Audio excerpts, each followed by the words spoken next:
Bonsoir les amis, nous sommes le vendredi 2 juin 2017 et ce soir nous accueillons M. Bernard Tadei. Bonsoir. Bonsoir à vous. Vous êtes le candidat aux législatives pour la seconde circonscription au titre de l'Union populaire républicaine, l'UPR, un mouvement fondé par François Asselineau. C'est lui, oui.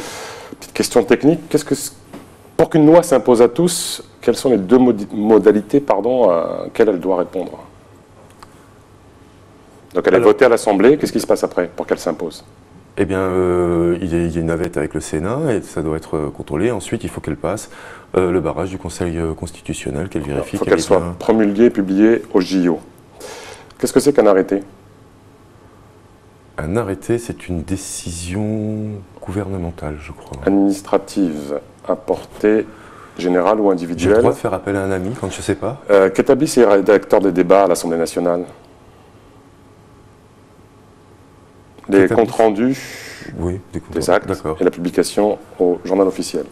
Oui, c'est un peu fort pour vous. Vous avez déclaré que votre candidature répondait avant tout à deux choses, donner une audience médiatique à l'UPR et bénéficier de fonds publics. C'est vrai aussi. Et la Guyane là-dedans. Évidemment, si je pense qu'il est important de promouvoir les idées de ce parti en Guyane, c'est parce que je pense que nous avons beaucoup à apporter à la Guyane, mais à l'ensemble des régions françaises. Je rappelle quand même que le député, c'est aussi dans la Constitution, sera le député de tous les Français. Alors, M. Bernard Tadei est élu à l'Assemblée nationale.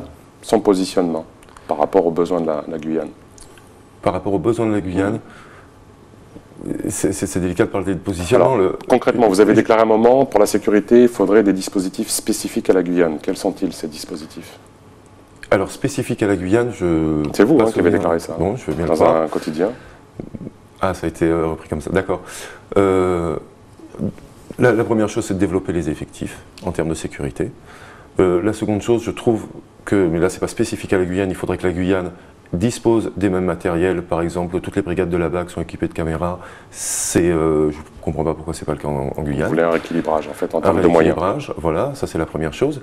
Et puis, la spécificité des problèmes de délinquance en Guyane, elle ne peut pas se régler, mais c'est vrai aussi en partie en métropole, que par plus d'effectifs policiers ou plus de moyens policiers. Il y a en amont énormément de choses qui sont à prendre en compte.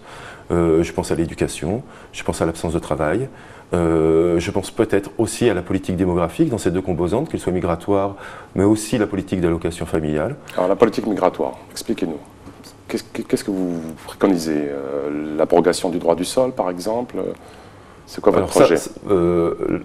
Là, ça touche une question qui ne relève pas du député, ça devrait faire l'objet d'un référendum. Il faut aller plus loin que ça. Mais quand je parle d'immigration, par exemple, il me semble que les moyens qui sont disponibles ici en Guyane ne sont pas forcément affectés aux bonnes missions. Si la PAF contrôlait plus les chantiers, les commerces et peut-être arrêtait moins les gens dans la rue, peut-être qu'il serait plus efficace. Et je pense que d'ailleurs les policiers eux-mêmes le souhaitent. L'UPR, c'est quoi? L'UPR, c'est un parti qui a une dizaine d'années et qui a pris conscience du rôle que prend de façon croissante la Commission européenne dans nos capacités de décision nationales. C'est un parti souverainiste. C'est un parti, oui, on peut dire les choses comme ça, souverainiste, même si le mot n'est pas très... Oui, nous croyons... François Asselineau l'a dit, donc... Oui, nous croyons que pour qu'il y ait démocratie, eh bien, il faut qu'il y ait un peuple qui assume le pouvoir. Et nous ne croyons pas au peuple européen, nous pensons que la Commission européenne, elle a été créée par les grands actionnaires de la finance et de l'industrie, à leur bénéfice et au détriment des peuples. C'est notre vision des choses, et la lecture des articles des traités, comme l'actualité d'ailleurs, nous conforte dans notre conviction. Donc on quitte l'Europe? Alors on ne quitte pas l'Europe, l'Europe c'est un continent, on quitte l'Union européenne, oui, nous sommes favorables à faire la même chose que ce que sont en train de faire les Anglais. Parti souverainiste qui se limiterait aux frontières de l'Hexagone ou qui intégrerait les dom-toms actuels? Ah ben les dom-toms ont leur place complète dans la nation française.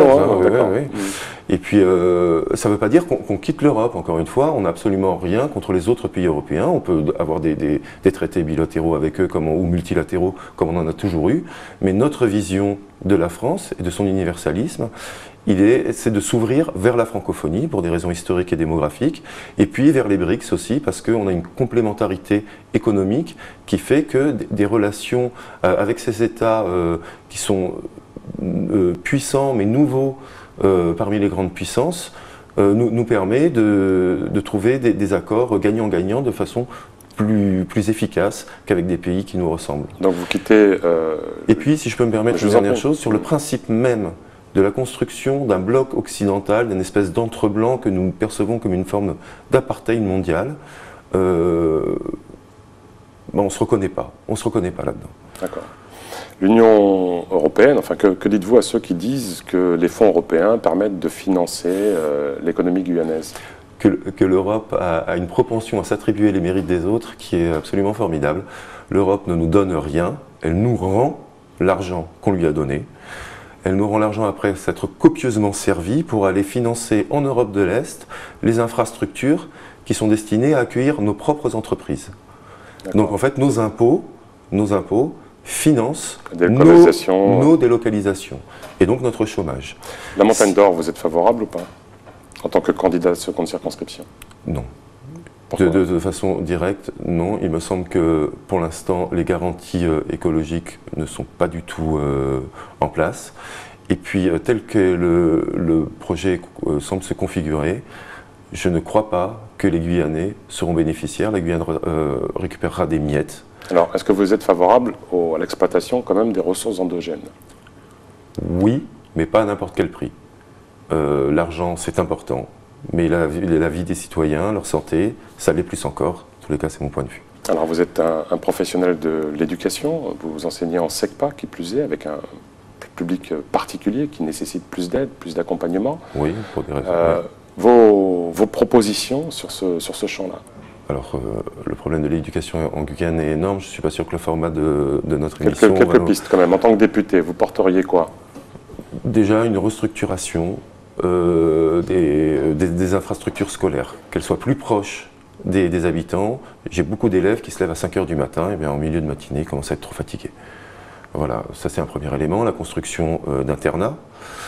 Peut-être une révision aussi de la politique interne à l'éducation nationale, qui consisterait à prendre en charge les enfants qui sont les plus en difficulté. Je suis en SECPA, vous l'avez dit, mais il faut aussi prendre en charge les meilleurs, les élèves qui fonctionnent à l'école, parce que ce sont eux qui auront la possibilité de bénéficier de l'ascenseur social scolaire. Ce sont eux qui vont tirer les autres vers le haut, qui vont permettre de créer en Guyane une formation dynamique d'excellence.